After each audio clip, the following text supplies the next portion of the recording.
He was the first child in the history of humanity, and also the one who committed the first murder in the Bible. Cain, a name that carries mystery, pain, and countless questions through generations. But have you ever wondered, what happened to Cain after he killed Abel? How did he live, and most importantly, who was Cain's wife? This is one of the most asked questions about the Bible, and today we're going to uncover this mystery together. Welcome to Lines of Faith, where the stories of the Bible come to life in a simple, clear, and inspiring way. If this content interests you, leave your like, subscribe, and turn on notifications. That way you help us continue spreading the word and the truth of the Bible. Now, get ready, because Cain's story is much deeper than you could ever imagine.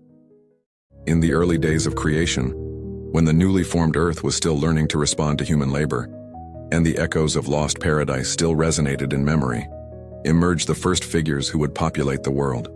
The first fruits of the union of Adam and Eve.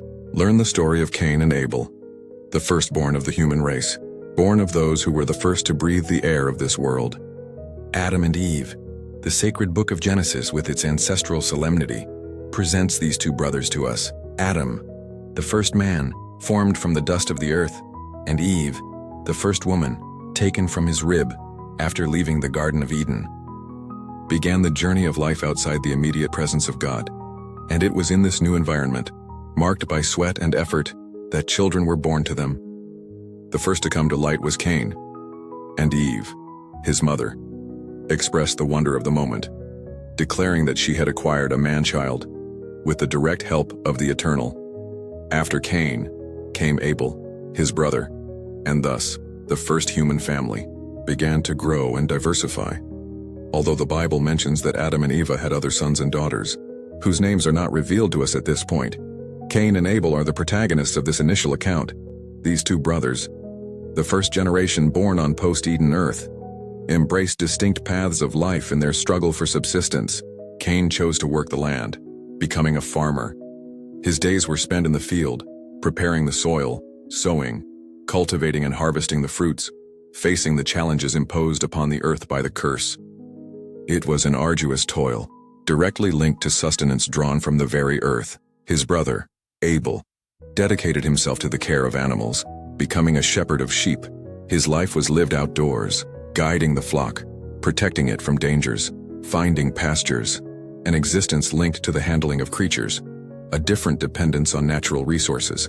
Thus, at the dawn of human history, we have Adam and Eve and their two sons, Cain, the farmer, and Abel, the shepherd, each with his work, each with his particular relationship with the earth and creation.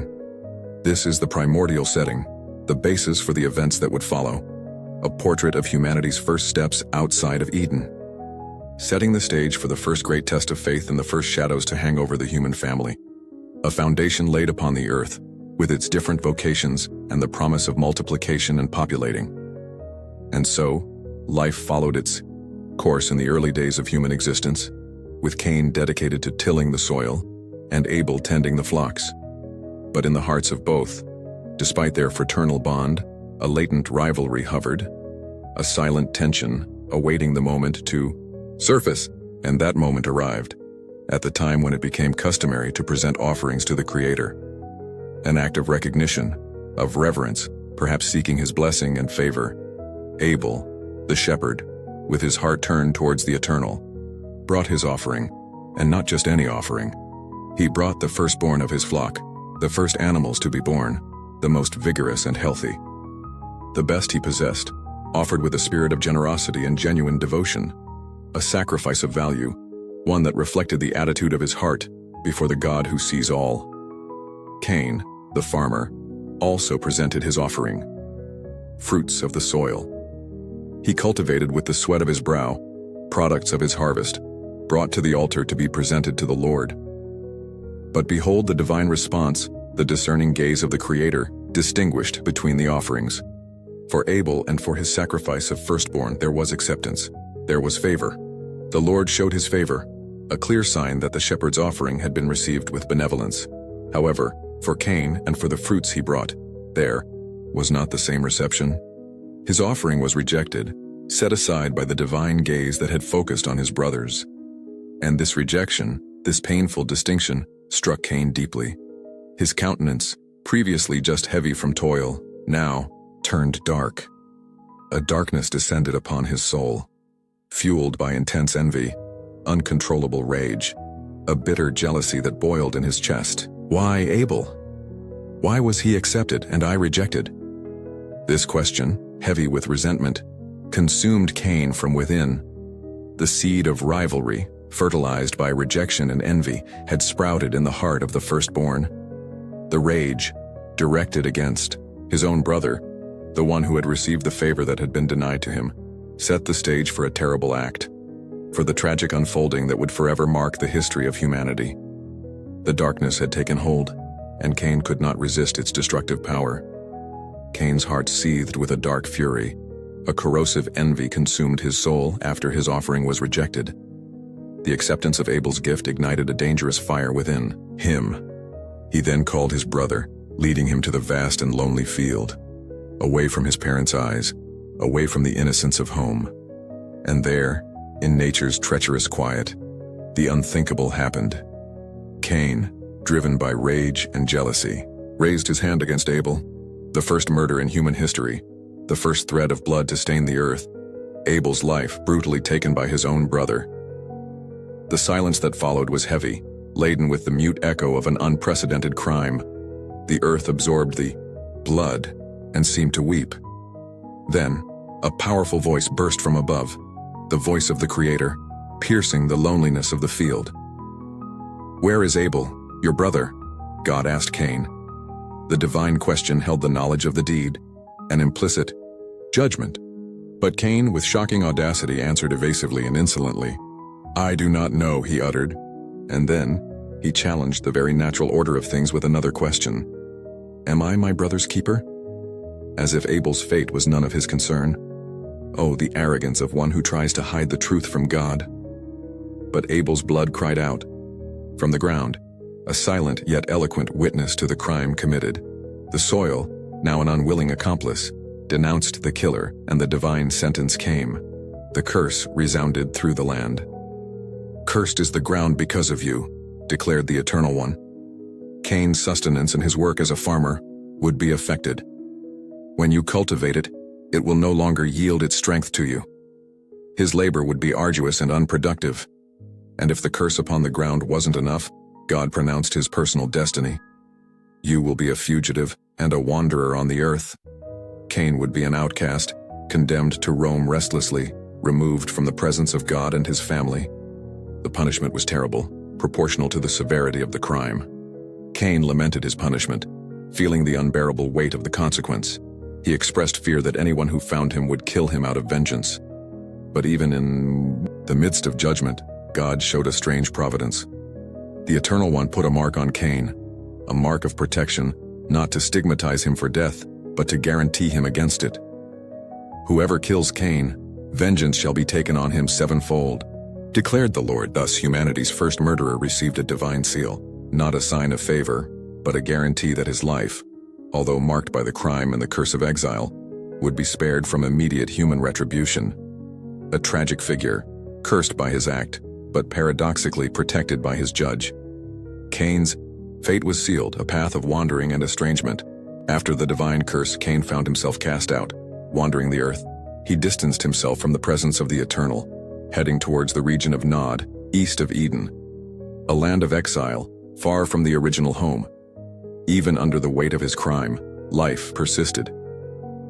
In that uncertain land, Cain found companionship. The sacred narrative, though not naming her, reveals that he married. How would this be possible, given the limited human population? The same source that tells his story clarifies for us. Adam and Eve, the parents of humanity, did not have only Cain and Abel. The book of Genesis tells us they had other sons and daughters, many others. The divine command, given from the beginning, was to be fruitful, to multiply, to fill the earth, and this command was being fulfilled. Many years passed, as the sacred text suggests, enough time for Adam and Eve's family to grow significantly. Thus, Cain's wife was certainly one of his sisters, or perhaps a niece.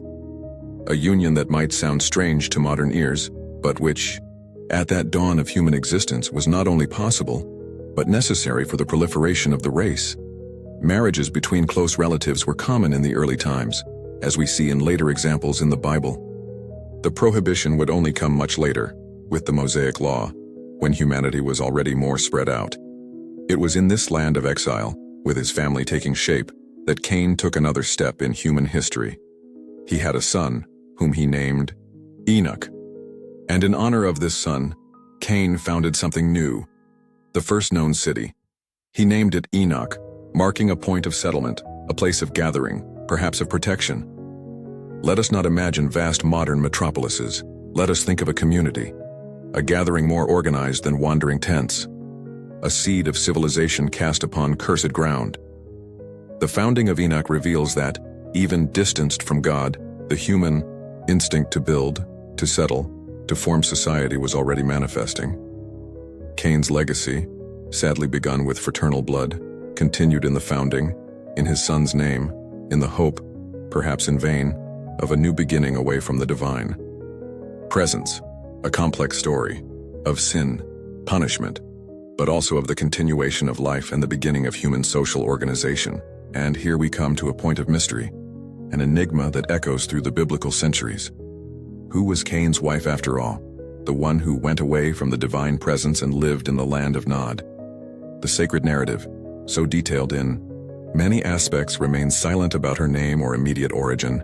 However, the account itself offers us vital clues. The most solid explanation, accepted by many who study these ancient scriptures, is that this woman was a close relative of Cain, one of his sisters, or perhaps a niece. Why? Because the Bible clearly states that Adam and Eva did not have only Cain and Abel, but also many other sons and daughters, whose names were not recorded for us. Think about this. The divine command to be fruitful, multiply, and fill the earth was already in full swing. And considering the very long lives of the first humans, the population descended from the original couple was already considerable by that time. The scriptures suggest that after many years had passed since the beginning, more than enough time for the human family to grow. Thus, it becomes entirely plausible that Cain married one of these countless descendants of Adam and Eve, who were also his sisters or nieces. In this land of Nod, far from Eden, Cain establishes his life.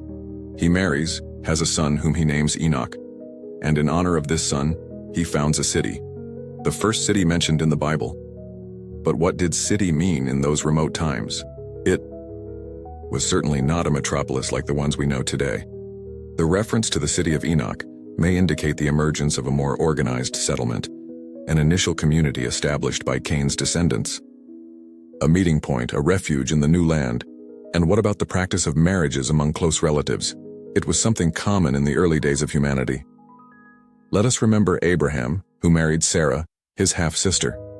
This practice was only forbidden much later, with the promulgation of the law of Moses, when humanity had already spread out and the genetic constitution perhaps required new rules.